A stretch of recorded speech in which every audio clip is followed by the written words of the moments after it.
G'day guys, today we're going to Maria Island and we're really excited. Hopefully we get to see some wombats and we're going to do the painted cliffs, have a little walk around. It's going to be really fun. So come along with us and see what we get up to over there. We're just about to catch the ferry, so it's a beautiful day today. It's not too windy. It's been pretty windy the last couple of days, so fingers crossed the weather keeps up. Let's go. So first off, we had to catch the ferry over to the island from Tasmania, which is on the east coast of Tasmania. The ferry took us about half an hour and cost us $55 per person. Sometimes you can even see dolphins, but we didn't get that lucky today. When you arrive off the ferry, the island is amazing. The water is so clear and blue and it's just absolute magic. First off, we headed straight for the painted cliffs, as you can only see them at low tide, which was just as we arrived. They were incredible. The markings and the patterns come from the groundwater running down the sandstone and staining it, which is nothing like I have ever seen before. After that, we went snorkeling around the painted cliffs and saw a bunch of sea life.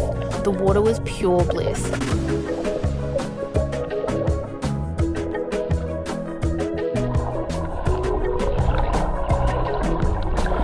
The kelp forest at Maria Island travels up the whole east coast of Tasmania. After our snorkeling, we went exploring around the island. There's so much wildlife and different trails you can take. You can even hire bikes to make it easier and see more in the day, or you can also camp on the island, but have to bring all of your own supplies as there's no shops or hotels. There are bunks and a few dorms, but most people staying just freedom camp around the island.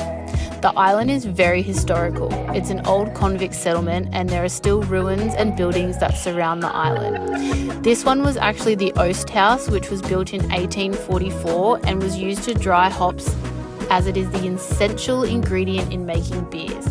It looks like you've never been able to take an Aussie away from their beer. But there are so many buildings and ruins to explore with such great history. The wildlife is everywhere and it's such a nice surprise when you spot one of Australia's favourites, the wombat. This little chunky guy is just so cute, but they can bite, so it's best to keep your distance and let them do their thing as they're still wild animals. Every trail we walked was just breathtaking. Don't forget to wear sunscreen or you'll end up a burnt little sausage like Michael was. We stopped and had lunch with a view that no one would be mad about. We wanted to hike the trail up the mountain in front of us to the Bishop and Clerk as the views looked unreal, but we didn't have enough time to do it all. We really regretted not looking into camping, so we had more time on the island. On the left-hand side of the island was the Fossil Cliffs, which has millions of fossilized sea creatures that are over 290 million years old.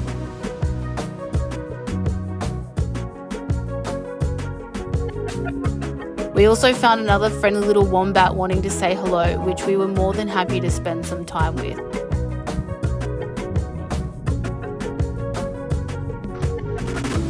We kept walking around the island and this time we were on the Reservoir Trail.